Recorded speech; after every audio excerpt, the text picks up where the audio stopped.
అంశం మీద చాలా లోతుగా దర్యాప్తు కొనసాగిస్తూ ఉన్నారు. ఇప్పటికే తన తప్పు లేదు, తనకు సమాచార లోపం ఉంది, పోలీసులు తనకు బయట తొక్కిసలాట జరిగినటువంటి విషయాన్ని తన వద్ద ప్రస్తావించలేదంటూ అల్లు అర్జున్ చెప్తూ ఉన్నాడు. ఘటన జరిగిన తర్వాత రేవతి చనిపోయినటువంటి విషయం మరుసటి రోజు తనకు తెలిసిందంటూ అల్లు అర్జున్ గతంలోనే ప్రెస్ మీట్ పెట్టి చెప్పాడు. అలాగే మొన్న మాట్లాడినటువంటి ప్రెస్ మీట్లో కూడాను పదే ఇదే విషయాన్ని ప్రస్తావించారు. కానీ అల్లు అర్జున్ చెప్తున్నటువంటి మాటల్ని తప్పు అని నిరూపించడానికి హైదరాబాద్ సిటీ పోలీసులు సుమారుగా 10,000 వీడియోలను జల్లెడి పెట్టారు. 10,000 వీడియోలను జల్లెడి పెట్టి ప్రసార మాధ్యమాల్లోనూ సీసీటీవీ ఫుటేజ్లోనూ అన్నింటినీ జల్లెడి పెట్టి ఒక 6 నిమిషాలు నిడివి ఉన్నటువంటి ఒక వీడియోను తయారు చేశారు.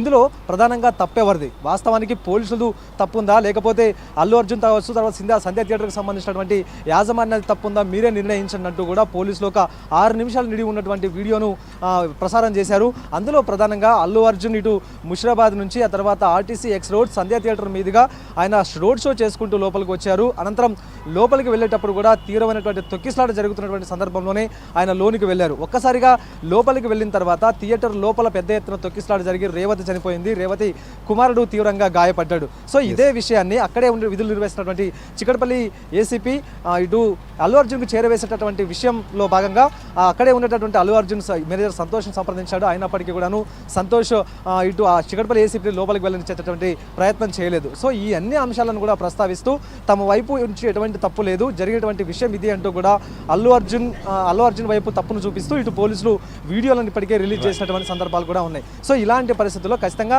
తప్పు చేసిన వారిని, తర్వాత ఈ తొక్కిసలాట ఘటనలో పాత్ర ఉన్నటువంటి వారిని విషయంలో ఉపేక్షించలేదు, కఠినంగా వ్యవహరిస్తామంటూ పోలీసులు చెప్పకనే చెప్తూ ఉన్నారు. అల్లు అర్జున్కి సంబంధించినటువంటి అంశం కోర్టు పరిధిలో ఉంది కాబట్టి దాని గురించి తక్కువగా మేము కామెంట్ చేస్తాము, దాని గురించి మాట్లాడలేమంటూ పోలీసులు ఒకవైపు చెప్తూనే ఈ సంధ్య థియేటర్ తొక్కిసలాట విషయంలో చాలా సీరియస్ యాక్షన్ ఉండబోతుందనే విషయాన్ని చెప్పకనే చెప్తూ ఉన్నారు.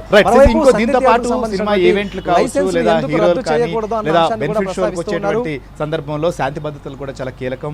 ఇంకోవైపు బాడీ గార్డులు కావచ్చు, లేకపోతే బౌన్సర్లు, అసలు పేరు ఏదేమైనప్పటికీ కూడా వీళ్ళని విషయంలో కూడా కఠినంగా ఉంటామన్నారు. సో ఇలా వీరిని ఏ విధంగా కంట్రోల్ చేయబోతున్నారు? ఒకవేళ భవిష్యత్తులో సినిమా థియేటర్ల వద్దకు హీరోలు రావాలన్నా, లేకపోతే ప్రీ ఈవెంట్ రిలీజ్ ఫంక్షన్స్ జరగాలన్నా కూడా పోలీసుల అనుమతి తప్పనిసరి. ఇది కూడా సినిమా ఇండస్ట్రీకి సంబంధించి ఒక సంకటంగా మారే పరిస్థితి ఉంది. దీని విషయంలో ఎలాంటి విధంగా వ్యవహరించబోతోంది పోలీసు?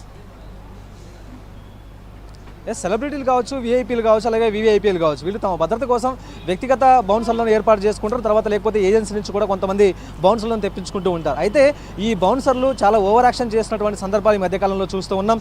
చట్టాన్ని తమ చేతుల్లోకి బౌన్సర్లు తీసుకుంటూ ఉన్నారు.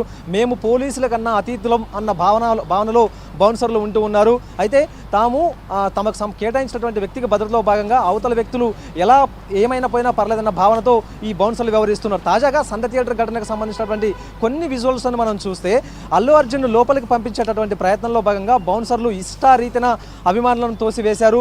బౌన్సర్ల వల్లనే మొత్తం తొక్కిసలాట జరిగినట్టుగా కూడా ప్రస్తుతం ఇప్పుడు పోలీసులు భావిస్తూ ఉన్నారు. ఒకవైపు అల్లు అర్జున్ని గేటు ఓపెన్ చేసి లోపలికి పంపించేటటువంటి సమయంలో బౌన్సర్లు తీవ్రంగా నెట్టివేయడంతో పాటు లోపల థియేటర్ లోపల కూడాను తొక్కిసలాటకు ఈ బౌన్సర్లే ప్రధాన